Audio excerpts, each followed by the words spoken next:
Whether we like it or not, yung fear ng mga tao nandyan eh. Kasi 'di ba for the longest time, iniisip nila, yung mga school shooting na yan, pang West yan eh. Western yung lens niyan, tsaka reality. Hindi mangyayari sa Pilipinas yan. But it happened. Tacloban. Now it happened sa Buanga del Norte. So what are we missing no, in terms of appreciating the root cause of the problem? Yung pag-shift, no, ng mostly Western and actually disproportionately North American na phenomenon ng mass school shooting, and it's no, crossing borders dito na sa atin, is largely reflective din of the phenomenon ng internet and online, yung transition into the online platforms.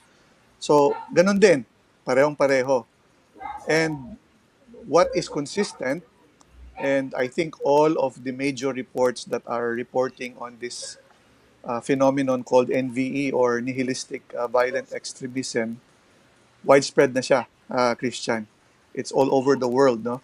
Medyo nahuhuli na nga dito sa parte ng Asia, including the Philippines, which this used to be a largely Western phenomenon, especially sa North America.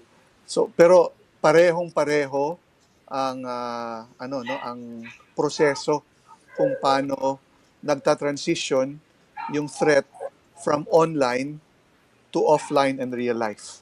And I think this was also well illustrated. Si Angel and I, we actually attended the Senate hearing uh, several weeks ago with Senator Risa's committee. And siya mismo, inano din niya yan, trinace niya, no? Paano nangyayari yung online grooming and radicalization to an offline violent and in these two cases, Tacloban and Zamboanga, deadly. Dito specifically sa nangyari sa Ateneo de Zamboanga University, ano yung na-monitor nyo in terms of online chatter on what could have triggered the kid to do that? Ang nakita natin na few hours after the incident, mayroong nag-post sa TikTok na video edit, compilation of photos of the shooter. So parang ang tingin namin dito is glorification ito. At ang TikTok account is True Cringe Community, which is a subset of True Crime Community, which is again a subset of the 764 network. So itong it strengthened our suspicions na this is really a case of online grooming. Hindi ito nangyari overnight. So, hindi ito case ng nabully siya. Meron ding case na nakita natin na binagsak siya ng isang teacher. No? So, importante dito, matrace yung kanyang digital presence and history. Kung sino ba talaga ang kausap nitong batang ito. At yung pag-live stream ng kanyang ginawa ay isa pang additional pattern na this is really a case of an online grooming in relation to nihilistic violent extremism. Merong nagsasabi dito na i-live stream mo yan. Merong nagsasabi dito na kailangan makita namin. And even yung suicide, pagpatay niya sa sarili niya, is also a pattern consistent with how the NVE groups are influencing their victims. Sige. Pag-usapan natin yung vulnerabilities, no? Kasi ito, I understand, yung bata, honor student, hindi ba? Parang, on that information alone, parang isipin ng tao, baka hindi siya susceptible sa ganyang nihilistic violent extremism, grooming, hindi ba? Pero nga, sa pag-aaral ninyo, ano ba talaga yung profile nung nahuhulog sa ganyang grooming and what are the factors basically that contribute or that make them susceptible to such grooming? Christian, I'll take off from the point of Angel Sige, sige. earlier kanina. Go No? ahead, go ahead. Hindi natin isinasantabi or dinidisregard yung punto na baka yung mga perpetrators ay nabully at Mm. they come from troubled households and they may have suffered some form of trauma. Hindi natin sinasantabi or minamaliit yan. Pero one thing Angel and I agree, and this is based not only on our research but also sa practical experience namin addressing a similar problem, no, in our jobs. Mamaya discuss natin 'yan. Meron kasi tayong tinatawag na 3 C's, no, of online harms to children. Ngayon 4 C's na 'yan, but for our purposes and for our topic tonight, only the 3 C's are relevant. Ano to? Una is content. Pangalawang C is conduct. At ang pangatlo ay consumption. No? So, ano ibig sabihin nito? Dito natin mas nakikita kung ano yung driving force. Regardless, no, of the impetus like bullying and trauma, napaka-crucial kasi dito na tingnan doon sa tatlo, no? Na una, content. Kaya babalikan, sabi nga ni Angel, babalikan natin yung kanilang online presence at kanilang online behavior. What were they consuming? Anong content ang kinukonsume nila? Kasi doon natin makikita kung ano yung nagiging predisposition nila. Kasi kahit naman hindi sila nabubuli, kahit na hindi sila coming from troubled households, I'd like to believe yung sa Zamboanga, he was neither of the two, no? So dito na papasok ngayon yung grooming talaga and radicalization. Kasi yung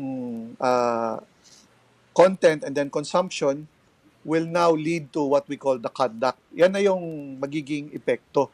So, lahat ng nabanggit mo kanina, Christian, and even your previous yung sa previous segment mo, maraming lumalabas na usapan dito na kesyo binagsak, kesyo nabully, kesyo kailangang higpitan na yung batas sa juvenile justice, so on and so forth.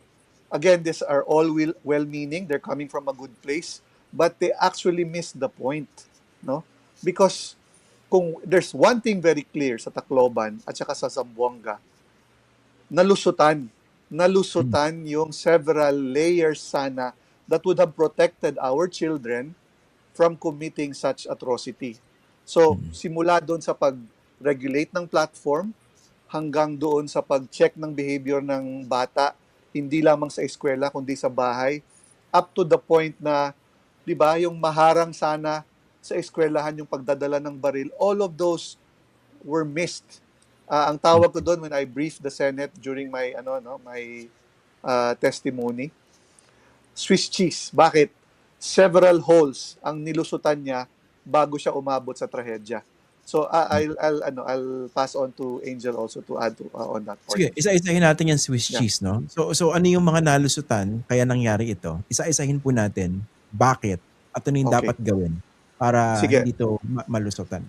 Yung pinakauna sanang layer na magpoprotekta, yung layer that is offered by the DICT and the CICC. Bakit? Kasi ang sinasabi natin dito, si DICT is the regulator. Yung mga technology platforms na ito, ang primary interface nila si DICT. CICC naman, under its cybercrime monitoring function, kasi emerging na nga ito na phenomenon, di ba? So dapat aktibo na sila ngayon sa pagkakalap. Ang tawag namin sa trabaho namin ni Angel, telemetry. These are information coming from the machines and the networks that would otherwise tell us what's going on. Ano yung online behaviors na nangyayari. This is not snooping or eavesdropping or spying on what people are viewing online. No.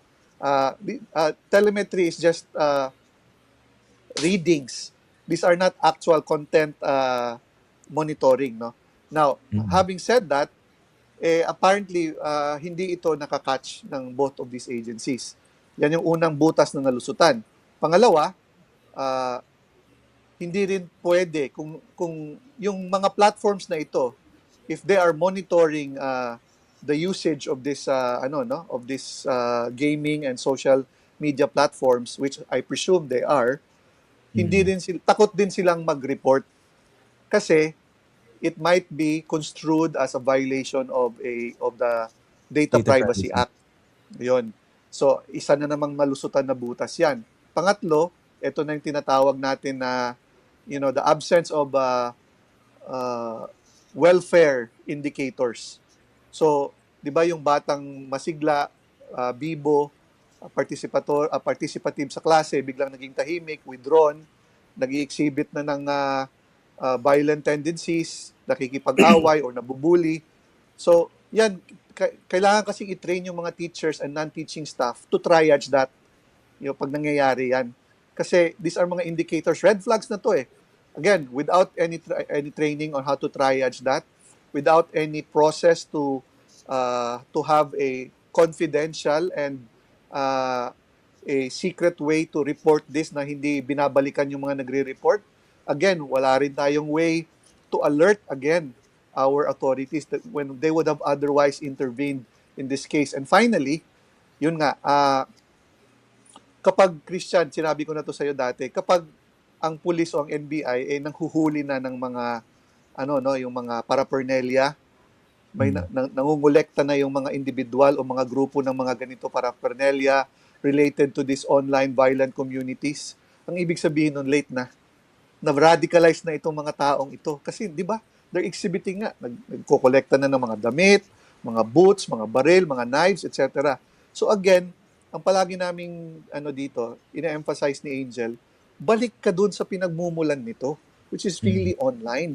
Because by the time the threat is already offline and physical, it's too late already. It's just a matter of time. If they are not caught, if they are not interdicted from going into the school, bringing knives or guns, then it's too late.